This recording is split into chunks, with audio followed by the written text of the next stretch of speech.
প্রত্যাশী আমার ভাই ও বোনেরা, আশা করি আপনারা সকলে ভালো আছেন, আমিও ভালো আছি। সকলে অবগত আছেন, জানেন যে বাংলাদেশ ভূতাত্ত্বিক জরিপ অধিদপ্তরে গত 6 এপ্রিল 2026 যে একটা নিয়োগ বিজ্ঞপ্তি প্রকাশ করেছে। এর মধ্যে অফিস সহায়ক পদে কিন্তু একটা নিয়োগ বিজ্ঞপ্তি ছিল, সকলে অবগত আছেন, জানেন। তার কিন্তু পরীক্ষার সময়সূচি প্রকাশ করে দিয়েছে। আগামী 22 মে 2026 সকাল 10টা থেকে 11টা অবধি পরীক্ষা অনুষ্ঠিত হবে। এখন এখানে যারা পরীক্ষার্থী রয়েছেন, অনেকে জিজ্ঞেস করতেছেন যে ভাই, পরীক্ষা এমসিকিউ হবে না লিখিত হবে, এই বিষয়ে অনেকে জানতে চেয়েছেন।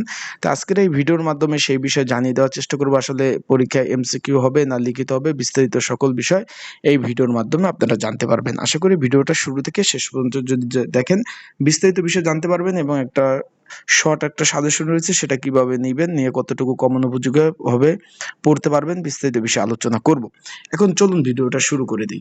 এখানে অফিস সহক 15টি শূন্যপদ ছিল 20তম গ্রেডের, যারা যে এখান থেকে যারা জুনিয়র মানে অষ্টম শ্রেণী পাস ছিলেন তারাই আবেদন করতে পারছেন। তারপর মাধ্যমিক পাস, উচ্চ মাধ্যমিক পাস সকলে আবেদন করতে পেরেছিলেন। কিন্তু এখন একটু খেয়াল করবেন, এটার পরীক্ষা হবে 1 ঘন্টা, পরীক্ষাটা হবে লিখিত আকারে।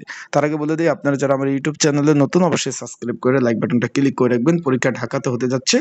এখন যারা পরীক্ষার্থী রয়েছেন, পরীক্ষার প্রিপারেশন প্রস্তুতিমূলক সাজেশন রয়েছে, যদি প্রয়োজন হয় স্ক্রিনের উপর যে হোয়াটসঅ্যাপ নাম্বার রয়েছে, ডিসক্রিপশন বক্সে নাম্বার রয়েছে, পিন কমেন্টে নাম্বার রয়েছে, এই নাম্বারে মেসেজ করতে পারেন। মেসেজ করে আপনারা সাজেশনটা নিয়ে পড়তে পারবেন। যাদের প্রয়োজন আছে তারা অবশ্যই মেসেজ করবেন, এই নাম্বারটা হোয়াটসঅ্যাপ নাম্বার, এটা খোলা রয়েছে। এখন পরীক্ষার হলে কি কি ডকুমেন্ট কাগজপত্র নিয়ে আসবেন, যেহেতু আপনারা দূর দূরান্ত থেকে বিভিন্ন জেলা, উপজেলা, আঞ্চলিক জেলা, তারপরে আপনার বিভাগ থেকে আসবেন ঢাকাতে পরীক্ষা, সেক্ষেত্রে কি কি ডকুমেন্ট নিয়ে আসবেন আমরা একটু দেখি। এখানে বলছে লিখিত পরীক্ষায় এবং ব্যবহারিক এবং মৌখিক পরীক্ষার জন্য এই প্রবেশপত্রটি আনতে হবে। প্রবেশপত্র ব্যতীত কোনো পরীক্ষার্থী পরীক্ষার হলে প্রবেশ করতে পারবে না। লিখিত ব্যবহারিক প্রযোজ্য ক্ষেত্রে মৌখিক পরীক্ষায় পৃথক কোনো এডমিট কার্ড ইস্যু করা হবে না।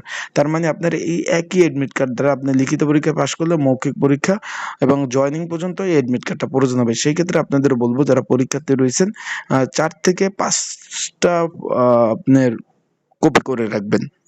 এটা ফটোকপি কালারফুল করে রাখবেন। এখন বিষয়টা হলো আর কি কি, এখানে বলছে যে পরীক্ষা শুরু হওয়ার 30 মিনিট পূর্বে পরীক্ষার হলে পৌঁছাতে হবে। পরীক্ষা শেষ না হওয়া পর্যন্ত কোনো পরীক্ষাতে পরীক্ষার হলে মানে ত্যাগ করতে পারবেন না। পরীক্ষার শুরুর পরে কোনো প্রার্থী কেন্দ্রে প্রবেশ করতে পারবেন না। অবশ্যই তার নির্ধারিত আসনে বসতে হবে। তার মানে পরীক্ষা যেহেতু এখানে টাইম দিয়ে দিয়েছে আপনার 10টা, আপনার 10টার দিকে উপস্থিত হতে হবে। আশা করি বিষয়টা বুঝতে পারছেন।